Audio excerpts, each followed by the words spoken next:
اعوذ باللہ من الشیطان الرجیم بسم اللہ الرحمن الرحیم۔ ناظرین اکرام، السلام علیکم ورحمۃ اللہ وبرکاتہ۔ حمد و ثناء الہی ذات پروردگار کے لیے، درود و سلام رسول و آل رسول پر، درود بے پایان کریم اہل بیت حضرت معصومہ قم سلام اللہ علیہ پر، جن کی بارگاہ عالیہ سے آپ کی خدمت میں حاضر۔ ناظرین، یہ دن جو گزر رہے ہیں یہ شہادت عظمیٰ کے ہیں۔ یہ وہ دن ہے جب اسلام زندہ ہوا ہے، یہ وہ دن ہے جب اسلام پائندہ ہوا ہے، یہ وہ ہے جب یہودیت، نصرانیت اور نفاق اور منافقت یہ سب ایک جٹ ہو کر کے اسلام کا قلع قمع کرنا چاہتے تھے، ختم کر دینا چاہتے تھے، چہرے اسلام کو بدل دینا چاہتے تھے۔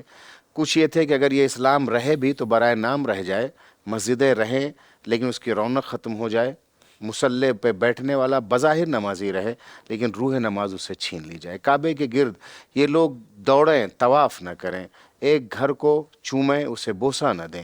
یہ تمام تر کھیل کھیلا گیا تھا تاکہ پیغمبر کی زحمتیں، امیر کائنات کی قربانیاں، شہزادی کونین کی فداکاری، خاندان ابو طالب کی تمام تر قربانیوں کو ختم کر دیا جائے، مگر جس کا محافظ اللہ ہو، جس کی حفاظت کی ضمانت لی ہو اور اعلان کیا ہو، اسے مٹایا نہیں جا سکتا ہے۔ کربلا انہی وعدۂ الہی میں سے ایک ہے جسے پروردگار نے باقی رکھنے اور زندہ رکھنے کی ضمانت لی ہے، اور بے زبان وحی کہا ہے کہ اگر تم ہمیں یاد کرو گے، تو ہمارا تذکرہ کرو گے تو ہم تمہارا تذکرہ کریں گے، اور جو اللہ کے لیے مرتا ہے اللہ اسے مرنے نہیں دیتا ہے، جو اللہ کے لیے اپنے گھر بار کو لٹا دیتا ہے اللہ اسے بے گھر نہیں رہنے دیتا۔ اس کے نام پر پوری دنیا میں اتنے گھر بنا دیے جاتے ہیں، اتنی عمارتیں ہو جاتی ہیں کہ چند خیمے جلے تھے، آج نہ انہیں گنا جا سکتا ہے، نہ شمار کیا جا سکتا کہ کتنی امام بارگاہیں پوری دنیا میں پائی جاتی۔ ناظرین، میں ایک بار پھر شکر گزار ہوں اپنے مہمان عالم دین کا، سرکار حجت الاسلام والمسلمین علی جناب مولانا شمیم رضا رضوی صاحب قبلہ کا، کہ انہوں نے قیمتی وقت عنایت فرمایا اور بارگاہ حضرت معصومہ قم سلام اللہ علیہ سے یہ پروگرام پیش کرنے میں شانہ بشانہ تو رہے ہی، مکمل سرپرستی بھی کہ آئیے اپنا اور آپ کا سلام اور عرض ادب پہنچاتے ہیں، پھر آپ کی وکالت کریں گے۔ آج جس شہزادے کا تذکرہ کرنا چاہیں گے، اس نے ایک ایسی چیز کا مزہ بتایا ہے کہ جو چکھے نہیں وہ بتا نہیں سکتا، اور جنہوں نے اس کا مزہ چکھ لیا ہے وہ بتا نہیں سکے ہیں۔ اور مزے کی بات یہ ہے کہ شہزادے نے اس کا مزہ چکھا نہیں ہے مگر مزہ بھی بتایا، اور ایسا بتایا ہے کہ ہر ایک شخص اسے چکھنے کی کوشش کرتا ہے۔ یادگار حسن سبز قبا، مکان و منزل تعویذ سرکار حسن مجتبیٰ، اور یادگار سبط اکبر رسول خدا حضرت قاسم علیہ السلام کی زندگی پر آج گفتگو ہوگی۔ لیکن میں پھر ایک بار دہراؤں کہ ان نونہالوں شہزادوں کی زندگی کے لیے تاریخ کچھ زیادہ نہیں لکھ سکی ہے۔ جب بھی ہم ان ظاہر سی بات ہے ایک چند برس کے بچے، 13 سال اور 15 سال کے بچے کا اگر ہم تذکرہ کرنا چاہیں گے تو تاریخ بہت جگہ خاموش رہ جاتی ہے، اور یہ وہ ستارے ہیں جو سورجوں کے بیچ رہتے ہیں۔ جب ستاروں کو جینا ہے تو سورجوں کے بیچ اگر رہنا تو لوگ سورجوں کو دیکھتے ہیں، ستاروں کا اتنا تذکرہ نہیں ہوتا، مگر کیا کہنا ہے ستاروں کا کہ سورجوں کے جھرمٹ میں رہتے ہوئے بھی اپنی خاص چمک رکھتے ہیں۔ آئیے سلام پہنچاتے ہیں اور سلسلے کو آگے بڑھاتے ہیں۔ قبلہ السلام علیکم ورحمۃ اللہ وبرکاتہ۔ وعلیکم السلام ورحمۃ اللہ وبرکاتہ۔ ایک بار دل مطمئن ہے اور خوش اس بات پر ہیں کہ آپ ساتھ ہیں، اور اس سے بڑی خوشی اس بات کی ہے، سکون قلبی ہے کہ بارگاہ حضرت معصومہ قم سلام اللہ علیہ سے یہ پروگرام ہم پیش کر رہے ہیں، اور سعادت ہے اس بات کی اور کرم فرمائی شہزادی کی کہ انہوں نے اپنی بارگاہ میں بیٹھنے کی اجازت دی، اور بلکہ یوں کہوں کہ انسان بہت جلدی سے کہ انسان عبادت کرتا ہے. اب علماء کرام جب نماز پڑھاتے ہیں آپ جانتے ہیں کہ فرادہ کا ثواب اور ہے، جماعت کا اور ہے، محلے کی مسجد کا اور ہے، جامع مسجد کا اور ہے. جتنے افراد جماعت میں بڑھتے جاتے ہیں ثواب بڑھتا جاتا ہے. شاید یہ سارے تذکرے اگر ہم لوگ کہیں اور کرتے تو اس کی فضیلت اور رونق اور ہوتی، لیکن جب بارگاہ معصوم قم میں اس گھرانے کا اور اس دین کا تذکرہ ہے تو لذت ہی کچھ اور ہے. وہ ہمارے ناظرین کے فیڈ بیک سے ہمیں پتہ چلتا آشیانہ ہے. آل محمد میں جناب کریم اہل بیت معصومہ قم سلام اللہ علیہ کے گھر میں بیٹھ کے ان کے جد کا تذکرہ جب تذکرہ ہو رہا ہے تو پھر ظاہر بات لذت دوبالا ہونی اور بالدگی ملے گی. ان کے نام سے شروع کرتے جن کے بازو پر ایک ایسا تعویذ بندھا ہوا تھا جو جینے کے نہیں، مرنے نہیں، بلکہ مرنے نہیں جینے کا پیغام لے کر کے آیا تھا. حضرت قاسم علیہ السلام کی زندگی پر گفتگو ہوگی جتنا تاریخ نے ہمیں سہارا دیا ہے مصائب اور فضائل کے رخ کو لے کر کے. لیکن پہلے یہ جاننا ہوگا کہ یہ نونہال کس آغوش کا پروردہ ہے، اس کی رگوں میں کس کا خون دوڑ رہا ہے. اعوذ باللہ من الشیطان الرجیم، بسم اللہ الرحمن الرحیم. تعزیت و تسلیت. جناب قاسم صلوات اللہ وسلامہ علیہ ایک ایسی شخصیت، ایک ایسی ذات جو ابھی نونہال ہیں، جو ابھی کمسن ہیں، 13 سال کی عمر ہے. سن 47 میں جن کی ولادت ہے. امام حسن مجتبیٰ کی شہادت کے وقت 3 سال کے ہیں. کتنی مختصر عمر ہے. امام حسن مجتبیٰ کے لخت جگر ہیں، علی کے پوتے ہیں. مقام اور منزلت، اس مقام اور اس منزلت کے اوپر فائز ہیں کہ امام حسین علیہ السلام کو جب اپنے بھائی کی یاد آتی ہے تو اپنے یادگار برادر جناب قاسم کو دیکھتے ہیں. من راسے علی قدم سرتاپا سرتاپا دیکھتے ہیں. خیر، ہم اس مقام پر بھی آئیں گے کہ چچا اور بھتیجے کی جو محبت ہے یہ واقعاً بے مثال ہے. اس لیے بے مثال ہے کہ کسی شہید کے بارے میں، حتیٰ کہ جناب علی اکبر کی جو کڑیل جوان ہیں، ان کے رخصت کے وقت امام حسین علیہ السلام پر وہ کیفیت نہیں طاری ہوئی جو جناب قاسم کے وقت میں طاری ہوئی ہے. یہ بھی عجیب منزل ہے. یہ میرے اپنے الفاظ نہیں ہیں، یہ معتبر عین مقتل کے الفاظ ہیں، لیکن خیر یہ ہم بعد میں ذکر کریں گے. امام حسن مجتبیٰ کی حیات، اگر کسی فرزند کو، اگر کسی شخصیت کو دیکھنا ہے تو ہمیں سب سے پہلے اس کے خاندان کو بھی دیکھنا ہوگا. امام حسن مجتبیٰ جو سبط اکبر ہیں، کہ جو امیر المؤمنین اور جناب صدیقہ طاہرہ سلام اللہ علیہ کے فرزند اکبر ہیں، فرزند ارجمند ہیں، جوانان جنت کے سردار ہیں، جن کی تربیت رسول کی آغوش میں ہوئی ہے، جن کی ہاتھوں میں زلف پیغمبر تھی، جو دوش پیغمبر کے سوار رہے. پیغمبر اکرم نے جن کو اپنی دوش کے اوپر بٹھا کے مدینے کی گلیوں میں اپنے اصحاب کے سامنے تعارف کرایا، کبھی کشتی نجات کے عنوان سے، کبھی ثقلین کے عنوان سے، کبھی جوانان جنت کے سردار کے عنوان سے، کبھی میوہائے بہشتی کے عنوان سے، کبھی کسی مختلف عناوین سے پیغمبر اکرم نے ان کا تعارف کرایا. وہ امام حسن مجتبیٰ کہ جن کا دسترخوان مشہور ہے پوری دنیا میں، ایک ایسی ذات کہ جو غدیر کے بعد کہ جو امیر المؤمنین کو پیغمبر اکرم نے بعنوان امام اول، جانشین برحق، حکم پروردگار سے حدیث لوح میں، جناب جبرائیل امین جو وہ حدیث لوح لے کر کے نازل ہوئے، اس میں امام حسن مجتبیٰ کا نام ہے بعنوان دوسرے امام، جو امیر المؤمنین کے جانشین ہیں، جو رسول کے جانشین برحق ہیں، وہ ہے امام حسن مجتبیٰ. بہادری اور شجاعت، اب یہاں پر بات آئی ہے، لہذا ایک چیز کا میں ذکر ضرور کروں گا، بسم اللہ. اس لیے کہ میں تلاش میں تھا کہ ایسا کوئی موقع ملے، چاہے وہ محفل ہو، جشن ہو یا مجلس ہو. امام حسن مجتبیٰ کا جب تذکرہ ہوتا ہے، صلح کے علاوہ کچھ نہیں ہوتا. ان کے سبز قبا کا تذکرہ ہوتا ہے، ان کے رنگوں کا تذکرہ ہوتا ہے، ان کے لباس کو، ان کے حلۂ بہشتی کا تذکرہ ہوتا ہے، اور ان کے جامہ بہشتی جو آ گئے جنت سے اس کا تذکرہ ہوتا ہے کہ رضوان جنت خیاط بن گیا وغیرہ وغیرہ، ان چیزوں کا تذکرہ ہوتا ہے، اور آخر میں ان کی شہادت کا تذکرہ ہوتا ہے کہ اس طریقے سے ان کو زہر دیا گیا، اور ان کے خلق کا تذکرہ ہوتا ہے، ان کی شجاعت اور بہادری کا تو تذکرہ ہی نہیں ہوتا۔ جبکہ امام حسن مجتبی، امام حسین علیہ السلام، یہ دونوں بھائی اپنے باپ کی شجاعت کا مکمل آئینہ تھے۔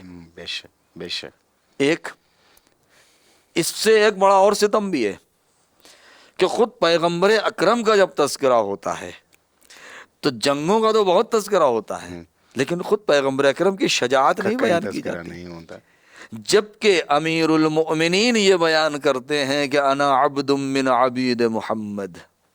شجاعت کے سلسلے میں امیر دو جہاں فرماتے ہیں کہ جب جنگ کے شعلے بھڑک جاتے تھے تو ہم دامن پیغمبر میں پناہ لیتے تھے۔ واللہ اب آپ ذرا تصور کریں کہ پیغمبر اکرم، امیر المومنین پیغمبر اکرم کو اشجع الناس بیان کر رہے ہیں، یعنی ان سے بڑا شجاع کوئی ہے، یعنی افصح الناس پیغمبر اکرم ہے، اشجع الناس پیغمبر اکرم ہے، ان سے بڑا اس روئے زمین پر کوئی شجاع، کوئی فصیح، کوئی بلیغ رائی نہیں۔ خود پیغمبر اکرم فرماتے ہیں کہ انا افصح من تکلم بالذات، کہ حرف ذات پورے عرب میں مجھ سے اچھا کوئی بول ہی نہیں سکا۔ اللہ اکبر، اس لوگوں نے اس کو ذات کو داد کر دیا۔ تو وہ پیغمبر اکرم، بہت سی چیزیں نہیں بیان ہوئی ہیں، ابھی تشنئے بیان ہیں، بہت سارے زندگی کے ایسے گوشے ہیں۔ امام حسن مجتبی کے دسترخوان کا تذکرہ ہے، ان کے خلق کا تذکرہ ہے، ان کے حسن کا تذکرہ ہے، ان کے گفتار کا تذکرہ ہے، ان کے ہر چیز کا تذکرہ ہے، لیکن ان کی شجاعت کا تذکرہ، جنگ جمل ہو، جنگ صفین ہو، جنگ نہروان ہو، اس میں امام حسن مجتبی شمشیر بکف دشمنوں کے مقابلے میں گئے ہیں، یلغار کی ہے، حملہ کیا ہے، دشمنوں کے حملوں کو روکا ہے، امیر المؤمنین کی حفاظت کی ہے، ولایت کی حفاظت کی ہے، امام وقت کی حفاظت میں زخم کھائے ہیں، میدان سے قدم نہیں اکھڑے، لوگوں کو بھاگتا ہوا دیکھا مگر خود جمے کھڑے رہے، ان سب چیزوں کا تذکرہ ہی نہیں ہوتا۔ اس فتنے کے اوٹنی کے پیروں کو پے کرنا جسے کہا جائے، ہو سکتا ہے بچے پے کرنا نہ سمجھنے، کاٹنا، وہ کام کس نے انجام دیا؟ کس نے انجام دیا تھا؟ امام حسن امام حسن مجتبی نے۔ اور وہ ہوا کہ جب جناب محمد حنفیہ کو کہا کہ آگے بڑھو تو یہ تو کہتا ہے بابا تیروں کی بارش ہو رہی، تو جو تاریخ نے لکھا ہے کہ میں بہت ہی ادب کے ساتھ کہوں کہ جناب محمد حنفیہ کے سینے پہ ہاتھ رکھ کر کے امیر دو جہاں نے کہا ہادہ من امک، اس کے بعد امام حسن کو کہا کہ تقدم ولدی، بیٹا تم جاؤ۔ نہج البلاغہ میں جو خطبہ موجود ہے وہ آپ نے بھی پڑھا، اور ہمارے خدا رحمت نازل کرے ہمارے استاد محترم جناب مولانا محمد مختار صاحب قبلہ، اللہ رحمت نازل کرے، کس انداز سے انہوں نے جو اس کو پڑھایا، اور آج وہ خطبہ ہم پڑھتے ہیں، اس میں دیکھیں جناب ابو الفضل عباس کا تذکرہ ہے، امام حسن کا ہے، امام حسین علیہ السلام کا تذکرہ ہے، میدان میں سب گئے ہیں، میدان میں سب نے جوہر دکھائے ہیں، مگر جناب محمد حنفیہ ہی کو جب بھیجا ہے تبھی تعلیم دی ہے۔ بنیت تزول الجبال ولا تزل عز علی نازجک، کہ پہاڑ اپنی جگہ سے ہل جائیں مگر تم مت ہلنا، اپنے دانتوں کو دانتوں پہ دبا لینا، منظر علی اقصى القوم، یہ ساری چیزیں جو ہیں۔ تو جناب خیر، تو امام حسن مجتبی شہزادے، وہ جوانان جنت کے سردار، سبط اکبر، صاحب خلق عظیم، وہ اس مقام کے اوپر فائز ہیں کہ جنہوں نے زمانے پیغمبر میں ان تمام شجاعتوں کو دیکھا، بچپنا تھا، بہت کم سینی تھی، لہذا جنگوں میں شامل نہیں ہو سکتے تھے۔ زمانے امیر المؤمنین میں جتنی جنگ ہوئی، 3 جنگیں ہوئی، تینوں میں آپ نے شرکت کی اور شجاعت کے جوہر دکھائے۔ خود امیر المؤمنین کے بعد جب حاکم شام سے برسر پیکار ہوئے تو خود میدان کارزار میں، ایسا نہیں ہے کہ لشکر کو بھیج دیں اور خود خیمے میں رہے، نہیں، خود صف اول اور خط مقدم پہ رہے، اور اس کی دلیل سب سے بڑی یہ ہے کہ اتنا زیادہ زخمی ہو گئے امام حسن مجتبی میدان نخیلہ میں، اتنا زیادہ زخمی ہو گئے کہ آپ اس قابل نہ رہ سکے کہ کوفے یا مدینے آئے، اور آپ بصرہ گئے اور آپ صرف اتنے دنوں تک وہاں استراحت کیا کہ آپ کا علاج ہو سکے۔ تو یہ بدن پر جو زخم لگ رہے ہیں یہ کیا؟ یہ شجاعت ہی تو ہے، یہ بہادری ہی تو ہے۔ یہ کس سے سیکھا ہے؟ یہ وراثت میں رسول سے ملی ہے، وراثت میں امیر المؤمنین سے ملی ہے۔ اب جب ایسی شخصیت ہوگی تو جب اسی کا خلاصۃ الوجود کہیں، اسی کی ذات کا عصارہ اور نچوڑ جب کسی پیمانے میں ڈھلے گا تو قاسم بنے گا۔ یقیناً۔ اب جب جناب قاسم ہے، 3 سال کی عمر ہے، تو اب فکر جناب دیکھیے، آپ کا قطع کلام کیا معاف کیجیے گا، بسم اللہ۔ فکر دیکھیں امام کی، اور امام وقت کی فکر کتنی نگاہ دوربین ہوتی ہے۔ انہیں معلوم ہے کہ میں دنیا میں نہیں رہ سکتا، شہادت کا وقت قریب ہے۔ اب وہ تعویذ والی جو روایت ہے کہ تعویذ باندھا یا وصیت کی اپنی زوجہ سے، یا خود جناب قاسم کو سینے سے لگایا اور فرمایا کہ میں نہ رہوں گا، میری طرف سے میرا بچہ فدیہ بنے اور امام وقت کی حفاظت کرے۔ اور تاریخ کربلا اس بات کی شاہد ہے کہ چونکہ ہمارا اصل جو گفتگو ہے جناب قاسم کے اوپر ہے، لیکن حق ضائع نہ ہو، ان کے بھائیوں کا تذکرہ بھی ضروری ہے۔ اور صرف ایک بیٹا نہیں، جتنے بیٹے تھے امام حسن مجتبیٰ کے کربلا میں سب موجود تھے، شہید بھی ہوئے۔ وہ تو جناب حسن مثنى زخمی رہے، اور بعد میں جو روایات کہتی ہیں، تاریخیں کہتی ہیں، وہ اپنی جگہ، مجھے اس سے بے گفتگو نہیں ہے، لیکن کہ سارے بیٹے کربلا میں رہے، زخمی ہوئے، شہید بھی ہوئے۔ تو یعنی یہ کیا چیز بیان کر رہی ہے؟ یہ بیان یہ کر رہی ہے کہ امام حسن مجتبیٰ اپنے آخری وقت میں بھی اپنے بعد والے امام کو یاد کر رہے ہیں اور ان کی نصرت کے لیے انتظام کر کے جا رہے ہیں۔ بہت خوب۔ اسے کہتے ہیں کربلا، اسے کہتے ہیں۔ اور یہ خود ایک پیغام ہے کہ ایک وقت ایسا ہے کہ آپ ولی الہی، معصوم وقت اور امام وقت، نمائندہ الہی کی حفاظت آپ اپنے تئیں کر رہے ہیں اور حمایت اپنے تئیں کر رہے ہیں، لیکن یہ کمال قربانی اور فداکاری یہ ہے کہ ہم رہیں یا نہ رہیں، ہمارے بعد ہماری اولادیں سلسلے کی حفاظت کو قائم و دائم رکھیں، اور یہ ایک اہم ترین پہلو ہے۔ اور جیسا آپ نے کہا کہ جب باپ اتنا شجاع ہوگا کہ تیروں کی برسات میں بڑھتا چلا جائے گا اور جا کر کے اس فتنے کی اٹھنی کے پیروں کو کاٹ دے گا، طے کر دے گا، تو اللہ پھر اسے قاسم جیسا بیٹا عطا کرے۔ بڑا اچھا جملہ کسی خطیب کا ہے کہ کربلا کے سلسلے میں، کہ جب تک گھوڑے پہ تھے تب تک قاسم تھے، اور جب زین سے زمین پر آئے تو خود وہ حصوں میں تقسیم ہو گئے۔ شجاعت پر جیسا آپ نے کہا، اگر آپ مناسب سمجھے تو اس کے حصے کے دوسرے حصے پر جناب قاسم کے شجاعت پر گفتگو کی جائے۔ امام حسن مجتبیٰ علیہ الصلوۃ والسلام کی مظلومیت خود ایک ایسا اہم ترین پہلو ہے کہ باپ کی شہادت کے بعد جو شخص اس وقت پوری دنیا کا مالک ہے، امام ہے، ولی خدا ہے، اس کی مظلومیت کا یہ عالم ہے کہ اس کے نیچے سے مسلح کو کھینچ لیا جاتا ہے، مضل المومنین کہا جاتا ہے، اور دوسروں نے نہیں، اپنوں ہی کے لشکر میں اگر کہ خارجی آتا جو آپ کے پائے مبارک پر ایسا زخم اور ایسا خنجر لگاتا ہے کہ وہ وار ہڈی تک اتر جاتا ہے، جیسا آپ نے اشارہ کیا کہ بصرے میں جناب مختار کے گھر جا کر کے آپ کا قیام کرنا، وہ قیام کسی سفر کی تھکان اتارنے کے لیے نہیں تھا، ان زخموں کو مندمل کرنا جس میں اہم ترین زخم تھا جو آپ کے پائے مبارک پہ لگا تھا۔ تو ایک مظلومیت پہ گفتگو ہو، پھر ہم لوگ دیکھیے مظلومیت، اب چونکہ میں بہت مختصر اس پر بولنا چاہوں گا، لیکن بہت اچھا رخ ہے۔ اس سے بڑا انسان کے اوپر ظلم اور مظلوم نہیں ہو سکتا کہ جو انسان اپنے گھر میں مظلوم ہو جائے۔ کیا بات، یعنی جس کے اوپر انسان سب سے زیادہ بھروسہ کرتا ہے، اگر وہی کہتے ہیں نا جن پتوں پہ تکیہ تھا وہی پتے ہوا دینے لگے، انسان خلوت میں جس کے اوپر سب سے زیادہ بھروسہ کرتا ہے وہ ہے شریک حیات جعدہ بنت اشعث قیس کندی، جعدہ بنت اشعث ابن قیس کندی، کہ جو شریک حیات ہے، زوجہ ہے۔ انسان سب سے زیادہ اسی کے اوپر تو بھروسہ کرتا ہے، اپنی شریک زندگی کے اوپر۔ کہا ہی اس کو شریک حیات جاتا ہے، اپنی ہمدم اور انیس اور مونس، اور اسی نے امام کو زہر دے دیا اور امام کے وجود کو مٹانے کے درپے ہو گئی۔ لہذا اب انسان ایسے موقع پر کہ جو اتنا مظلوم ہو جائے کہ جس کے اوپر سب سے بڑا بھروسہ اور اعتماد رہا وہی، اسی نے خیانت کر دی، تو پھر اب انسان کہاں جائے درد دل کس سے کرنے کے لیے جائے؟ وہ تو مشیت الہی اور حجت الہی، ولی خدا، جانشین پیغمبر، ان کی دوربین نگاہیں، ان کی وہ فکر، کہ جو مصلحت تھی کہ آپ نے ایک عقد ثانی جو آپ نے کیا اور اس سے آپ کی نسل جلی، ورنہ جعدہ بنت اشر سے قیس اس سے تو کوئی آپ اکثر تذکرہ کیا کرتے ہیں علامہ جوادی کا، جی چاہتا ہے بالکل. آپ جب کہہ رہے تھے تو وہ ایک جملہ ان کا ہے کہ سلسلہ امامت میں بلکہ سلسلہ عصمت میں عجیب اللہ کا اہتمام رہا ہے کہ کسی بھی سرکاری بیٹی سے کوئی اولاد نہیں ہوئی. احسنت، ماشاء اللہ، واقعاً کسی بھی سرکاری بیٹی سے کسی کی کوئی اولاد نہیں ہوئی ہے.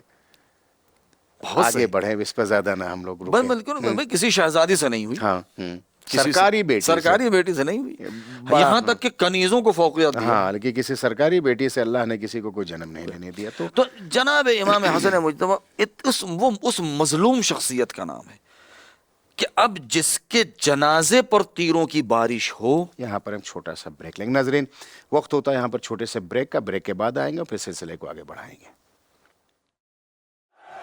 اٹھے ہیں ہاتھ خدایا اسی دعا کے لیے، اٹھے ہیں ہاتھ خدایا اسی دعا کے لیے، نصیب ہو سفر عشق کربلا کے لیے، کربلا کربلا کربلا کربلا کربلا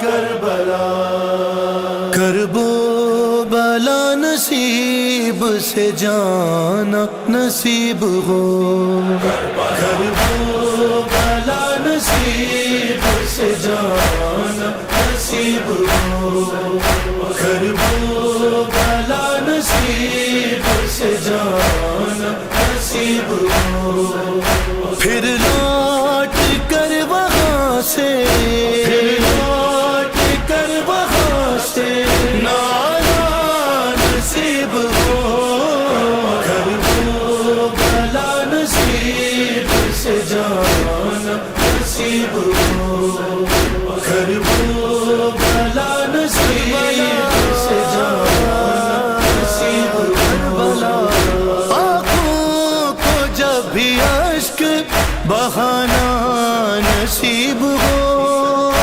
آنکھوں کو جب بھی اشک بہانا نصیب ہو، آلے نبی کے غم کا بہانا نصیب ہو، کرب و بلا نصیب سے جانا نصیب ہو، کرب و بلا نصیب سے جانا نصیب ہو، ایسا در حسین پہ سجدہ ہو آخری، ایسا در حسین پہ سجدہ ہو آخری، پھر مجھے کو اپنا سر نہ اٹھانا نصیب ہو، کرب و بلا نصیب سے جانا نصیب ہو،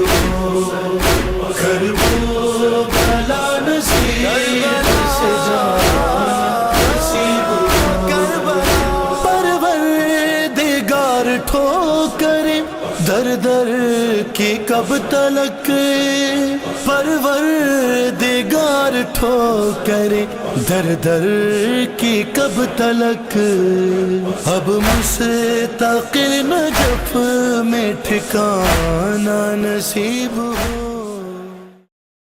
ناظرین، ایک بار پھر آپ کی خدمت میں تعزیت و تسلیت پیش کرتے ہیں لمحات اور ان دنوں کی سرکار سید الشہداء اور آپ کے آل و اصحاب کی شہادت کے موقع پر.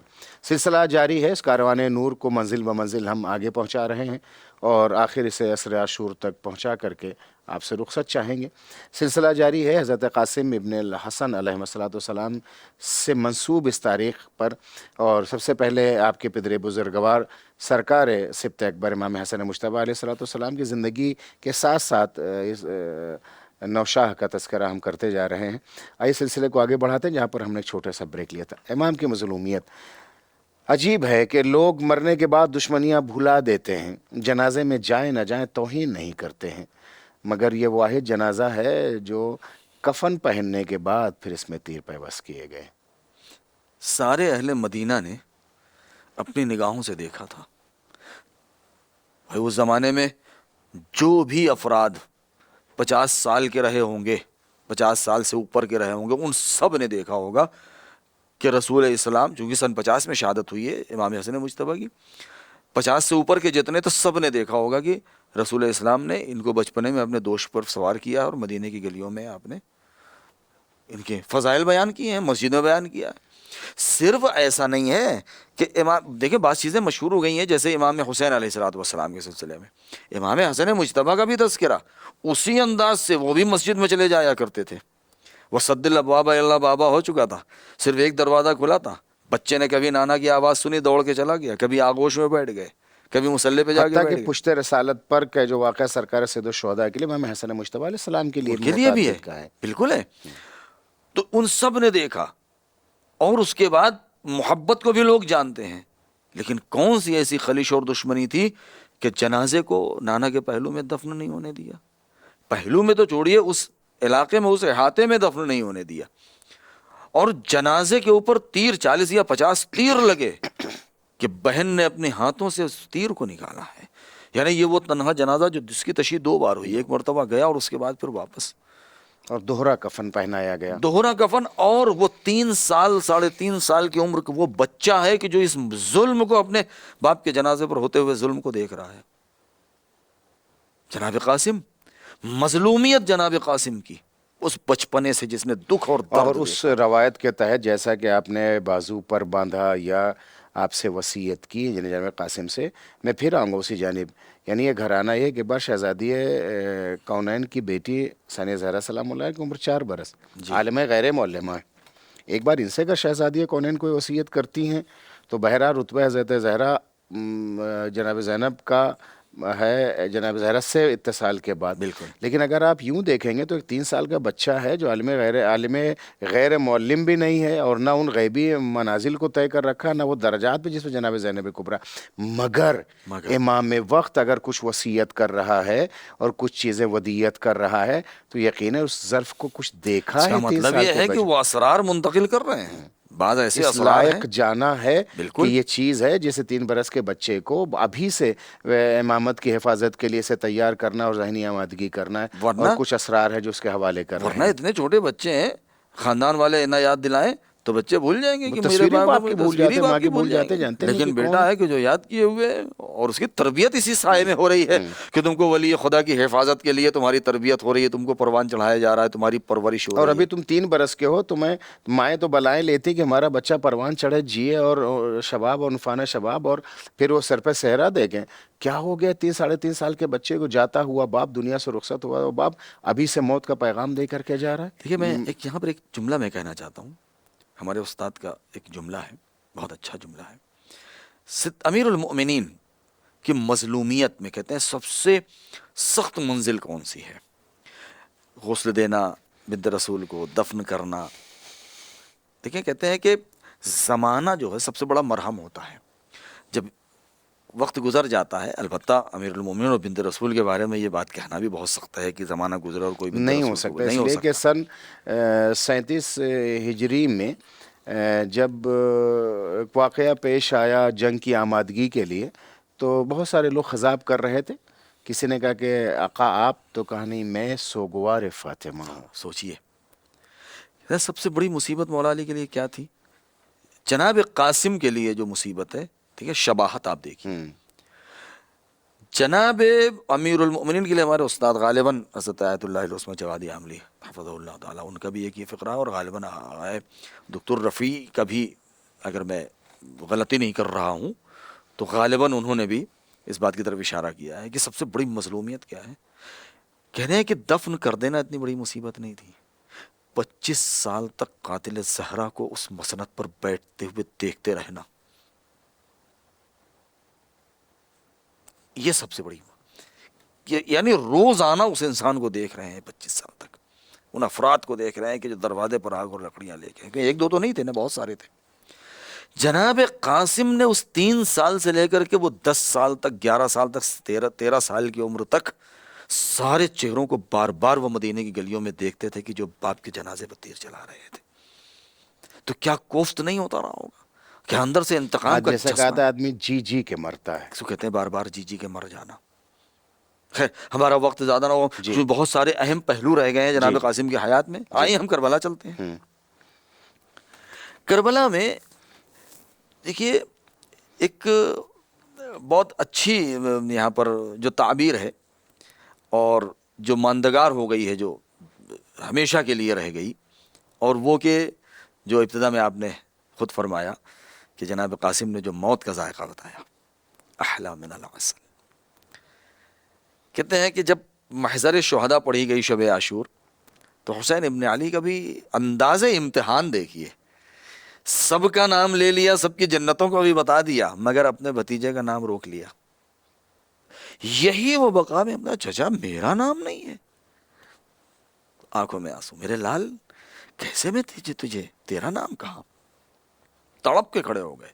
یعنی وہ رگ رگ ہاشمی بھڑک اٹھی, وہ خون ابو طالب جوش میں آ گیا, وہ حمیت اور غیرت اور حلم اور بردباری حسن کو جوش آ گیا کہ جس کے اندر حلم کے ساتھ شجاعت جس کے خمیر میں تھی. چچا ایسے کیسے, کیا میں محروم رہ جاؤں گا. یہی وہ مقام تھا کہ جہاں پر کہتے ہیں کہ فوراً وہ سوال امتحان کا رکھ دیا جائے کہ جو سب سے سخت ہوتا ہے, کیف الموت عندک بنیہ احلی من العسل, شہد سے زیادہ شیریں ہے.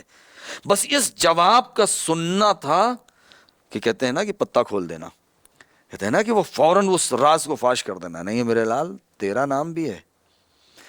اور ایک لمحے کے اندر کسی کے مزاج میں اتنا بڑا انقلاب آنا, یہ بھی صرف قاسم کا کمال تھا. تیرا نام بھی ہے اور تیرے سب سے چھوٹے بھیا اصغر کا نام بھی ہے. بھئی یہ دونوں نام متواتر امام نے لیے ہیں. مقتل کہتا ہے کہ جیسے ہی اپنا نام سنا چہرے کا رنگ حشاش بشاش تبسم ہے, بھائی کا نام سنا جوش آ گیا. چچا بھیا کا نام, کیا ان اشقیاء میں اتنا دم کہ ادھرانا خیمے میں آ جائیں گے.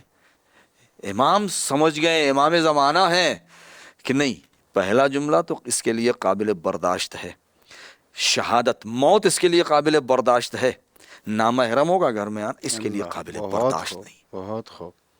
یعنی اب غیرت غیرت, حمیت, شجاعت, دلیری, بہادری جب سب ساتھ میں ہوتی ہے تو امام سمجھ گئے نہیں اس کے لیے موت تو قابل برداشت ہے, لیکن غیرت کے اوپر کوئی چیز بار بن جائے یہ چیز قابل برداشت نہیں میرے لال, نہیں میں اس کو اپنی آغوش میں لے کر کے جاؤں گا.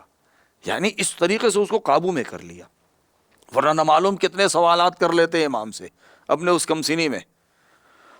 اور اب یہاں پر ایک جملہ میں ضرور کہوں گا, اگر وقت نے اجازت دی تو میں چاہوں گا کہ بہت مختصر کر دوں. احلی من العسل, شہد سے زیادہ شیریں. پوری دنیا جانتی ہے, شاید ابھی تک کسی نے اس کو نہ سنا ہو. میں چونکہ میں نے نئی تحقیق اور میں نے نئے طریقے سے ابھی اس کو پڑھا ہے, تازہ مطالعہ کر رہا تھا میں. جب جناب قاسم نے کہا کہ شہد سے زیادہ شیریں ہیں, تو آپ نے بھئی اس زمانے میں جو بچے کھاتے تھے جو چیزیں تھیں, خرما بھی تھا, کھجور بھی تھی, وہ بھی میٹھا ہوتا تھا, انار بھی ہے, انگور بھی ہے, دیگر بہت سارے میوہ جات اور پھل فروٹ بھی ہیں, یا اور بھی حلوہ جات بھی ہیں, مٹھائیاں بھی ہیں, شکر بھی ہے, کچھ بھی کسی بھی چیز کا نام, لیکن شہد کا نام جو آپ نے لیا, اور پھر اس کا جو ہے وہ تعبیر موت سے کہ موت شہد سے زیادہ شیریں ہے. تو موت کو شہد سے کیوں ملایا ہے؟ ابھی اس سے پہلے کسی حصے میں ہماری گفتگو ہو چکی تھی, تم نے عرض کیا تھا کہ چونکہ کہا کہ موت جو ہے وہ حق ہے اور حق کڑوا نہیں ہوتا, حق شہد سے زیادہ شیریں ہوتا ہے, اور حق سے زیادہ شیریں کوئی چیز پروردگار عالم نے پیدا ہی نہیں کی ہے. لہذا اب جب حق سب سے زیادہ شیریں ہے اور موت حق ہے جس کو ہم تلقین پڑھا کرتے ہیں, تو اس کا مطلب یہ ہے کہ پھر موت شہد سے زیادہ شیریں ہو گئی. لیکن شہد کا نام کیوں لیا؟ کہتے ہیں کہ شہد کے سلسلے میں محققین نے ایک عجیب تحقیق پیش کر دی ہے.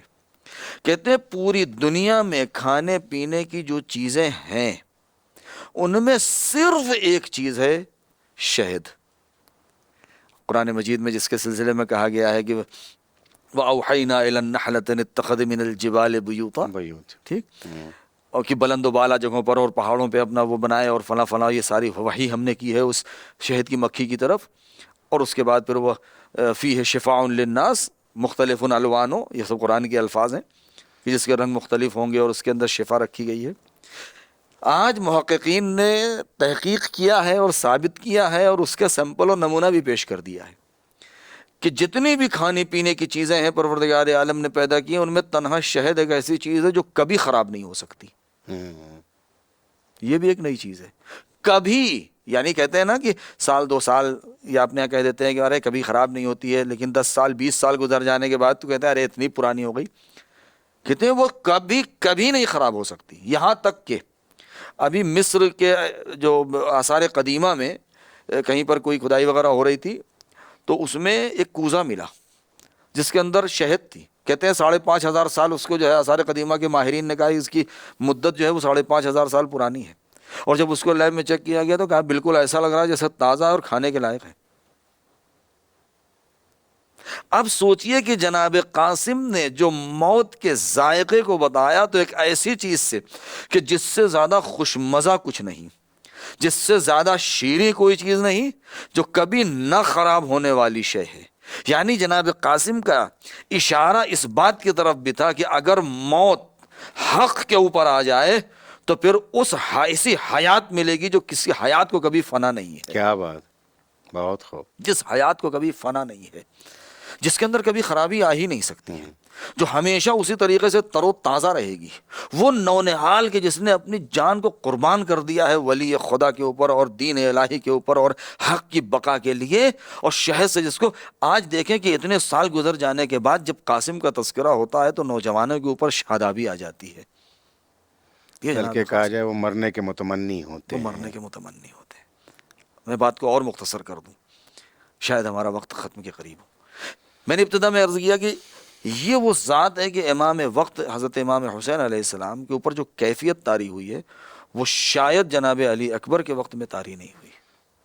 کیا وقت اجازت دے رہا ہے کہ میں نہیں، بسم اللہ میں کافی ٹائم ہے ہمارے پاس۔ کہتے ہیں کہ حمید ابن مسلم کا بیان ہے، حمید ابن مسلم کا بیان ہے کہ جس وقت ایک بچہ جب اجازت کے لیے آیا ہے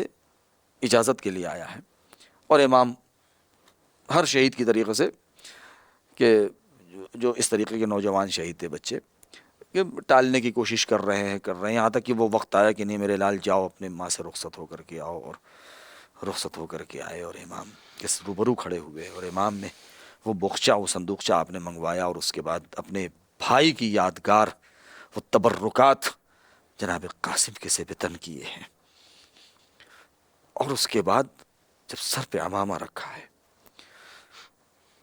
اور اس کے بعد جناب ابو الفضل عباس کے لیے کتنی سخت منزل تھی یہ، اس لیے کہ اگر ہم روایات کا جائزہ لیں تو جناب ابو الفضل عباس کی شہادت کہتے ہیں کہ متاخر آباد میں ہے، اب وہ بہرحال مورخین اور مقاتلین ان کے بیچ کی بحث اپنی جگہ، تو رکابوں کو کاٹ کے چھوٹا کیا گیا ہے تاکہ پیر پہنچ جائیں۔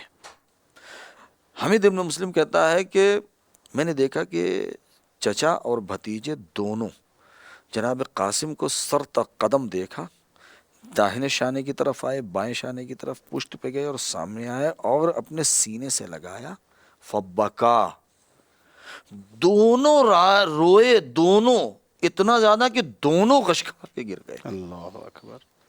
یہ پہلی منزل تھی جہاں پر تذکرہ ہے امام حسین کے سلسلے میں کہ غش کھا کے گرے ہوں، ورنہ امام وقت یا تو جناب علی اکبر نے پکارا تھا لیکن جناب قاسم لیکن جناب علی اکبر شہادت کے بعد یعنی جب زخمی ہو کے گرے ہیں اور امام چلے ہیں تو چل نہ سکے گر گئے، لیکن یہ کہ جناب قاسم گلے مل کر کے اتنا روئے کہ دونوں کے اوپر غش طاری ہو گیا، غش سے افاقہ ہوا، اٹھ کے کھڑے ہوئے اور اس کے بعد سوار کیا گھوڑے کے اوپر، گود میں لے کر کے سوار کیا ہے، رکابوں کو کاٹ کے چھوٹا کیا گیا تاکہ پیر پہنچ جائے، اور اس کے بعد بڑی حسرت سے آپ نے رخصت کیا، جاؤ میرے لال خدا حافظ ناصر۔ یہاں پر حمید کا عجیب جملہ ہے، مقتل کا عین الفاظ میں پیش کرنا چاہتا ہوں، ایک لفظ بھی کسی غیر کا نہیں۔ وہ کہتا ہے میں نے دیکھا کہ ایک غلام ہے، غلام یعنی بچے کو کہتے ہیں عربی زبان میں غلام، لم یبلغ الحلم یا لم یبلغ الحلم، کہ جو ابھی حد بلوغ تک نہیں پہنچا ہے. بلوغ 15 سال کی عمر، یعنی ابھی 15 سال ایسا لگ رہا تھا 15 سال اس کے پورے نہیں ہوئے، یعنی 13 سال 14 سال کی عمر ہے. کشقتم من القمر، ایسا لگ رہا تھا جیسے چاند کا ایک ٹکڑا ہے، بولا نہیں جاتا. جیسے کشقتم من القمر، جیسے چاند کا ایک حصہ ایک ٹکڑا ہے کہ جو خیام حسینی کی طرف سے نکلا ہے اور بڑی تیزی سے آ رہا ہے. پھر وہ کہتا ہے کہ وہ آئے، رجس پڑھا، اس کے بعد وہ تلوار نکالا اور اپنے چچا کے مدح و ثنا کیا، فضائل بیان کیے کہ میں ان کی حمایت کرتا رہوں گا، میں اپنے دین کی حمایت کرتا رہوں گا، آؤ کسی میں دم ہے تو میرے مقابلے میں حسن کا لال ہوں، میں علی کا پوتا ہوں، میں حسین کا بھتیجا ہوں. اشعار مقتل میں موجود. اور حمید کہتا ہے کہ وہ لمحہ مجھے بھولتا نہیں ہے کہ میں نے دیکھا کہ اس چاند کے ٹکڑے کے امامے کی دونوں لٹیں دائیں اور بائیں دائیں گلے اور میں بائیں. پڑی ہوئی تھی. یہ اس بات کی علامت ہوتی کہ بچہ یتیم ہے. بچہ یتیم ہے. زلفیں نظر آ رہی ہیں اس دستار کے نیچے سے. اب تحت الحنک کو امام نے 2 حصوں میں کر کے جی، گلے میں گلے ڈال میں دیا ڈال تھا. دیا یہ عمل جب عرب میں اس طرح کی علامت ہوتی تھی کہ بچہ بچہ یتیم یتیم ہے. جی. پھر اس کے بعد کہتا ہے کہ میں نے دیکھا کہ اس بچے نے حملہ شروع کیا ہے، رجس پڑھتا جا رہا ہے، حملہ کرتا جا رہا ہے، مگر آثار تشنگی چہرے پر ہے. اس لیے کہ چہرے کی جو رنگت ہے، کہتا ہے کہ شقتم من القمر، اس لیے کہ جب بچہ اس انداز سے ہو اور اس کے بعد پیاس کی شدت ہو تو ہونٹ پپڑا جاتے ہیں جیسے گلاب کی پنکھڑی ہو کے کنارے خشک ہو کر کے رنگ بدل جاتا ہے. کتنا غور سے اس نے دیکھا ہے اس چیز کو، کتنا غور سے اس نے دیکھا اس چیز کو کہ گلاب کا پھول اگر رکھ دیا جائے اور تھوڑا سا وقت گزر جائے تو اندر تو شادابی رہتی ہے، مگر اس کے کنارے جو ہیں خشک ہو گئے ایٹھ جاتے ہیں. ہلکے ہلکے اس کے رنگ بدل جاتے ہیں اور وہ ہلکے سے پژمردگی ہو جاتی ہے. تو کہتے ہیں یہ پتہ چل رہا تھا. پھر اس کے بعد گرد و خاک بلند ہوئی. جب گرد و خاک بلند ہوئی، وہ کہتا ہے صرف ایک منظر میں دیکھ سکا تھا کہ نالین کا تسمہ کھل گیا یا پیر رکاب سے نکل گیا اور بچہ جھکا ہے کہ اتنے میں گرد و خاک بلند ہو گئی اور ایک آواز ہوئی، اے چچا مدد کو آئی. یہاں پر دوسرا عجیب فقرہ ہے. وہ کہتا ہے کہ میں نے ایک منظر اور بھی دیکھا کہ جب حسین سوار کر رہے تھے تو گود میں لے کر کے سوار کیا تھا، اور اس کے بعد جب امام خیمے کی طرف سے چلے ہیں تو وہ کہتا ہے کہ میں نے دیکھا کہ امام اس طریقے سے جھپٹے ہیں کہ صقر المنقذ، جیسے کوئی باز شکاری ہو شکار پر جھپٹتا ہے. اتنی تیزی سے امام اتنی تیزی سے. اور اس نے یہ تعبیر کیوں دی؟ کہا اس لیے کہ جب امام دوڑے ہیں تو امام کی جو عبا ہے یہ ہوا میں اس طریقے سے لہرا رہی تھی پشت پہ جیسے باز کے دونوں پر کھلے ہوئے ہوں، اور اس باز شکاری کی طریقے سے امام جھپٹے ہیں. اور بس یہی امام کا جھپٹنا تھا کہ فوج میں ہلچل مچ گئی اور بچے کی آواز نحیف سے نحیف اور دھیمی سے دھیمی ہوتی چلی گئی اور سورج ڈوب گیا. اور امام نے عجیب مرثیہ پڑھا. آخری منزل ہے، پھر میں استفادہ کروں گا. وہ کہتا ہے امام نے عجیب مرثیہ پڑھا، میرے لال مجھے معاف کر دے، تو نے پکارا، تمہارے چچا پہ بہت شاق ہے کہ میں آ نہ سکا. پھر آخری منظر جو میں نے دیکھا ہے وہ یہ ہے کہ جب اٹھایا ہے تو وہ منظر میرے ذہن میں تھا کہ گود میں لے کر کے سوار کیا ہے، اور جب اٹھا رہے تھے تو سینہ سینے سے، وضم صدرہ ولا صدرہ، چہرہ چہرے کے برابر اور پیر زمین پہ خط. جزاک اللہ خیر الجزا. پروردگار ان آنسوؤں کو اور ان لمحات کو قبول فرمائے. اللہ آپ کے علم اور فضل و شرف میں اضافہ فرمائے. ناظرین اپنا بہت خیال رکھیے گا. جب بھی کسی یتیم کی یاد آئے تو یتیم حسن کو ضرور یاد کریے گا. متمثل ہوئیے، توسل کریے، اور جو کچھ ہے ان کے صدقے میں مانگیے، اللہ ضرور پورے کرے گا۔ اپنا خیال رکھیے گا، مجلس حسین میں کمی نہ آنے دیجیے گا۔ آپ کو مبین آپ سے اجازت چاہتا ہے۔ لبیک یا حسین۔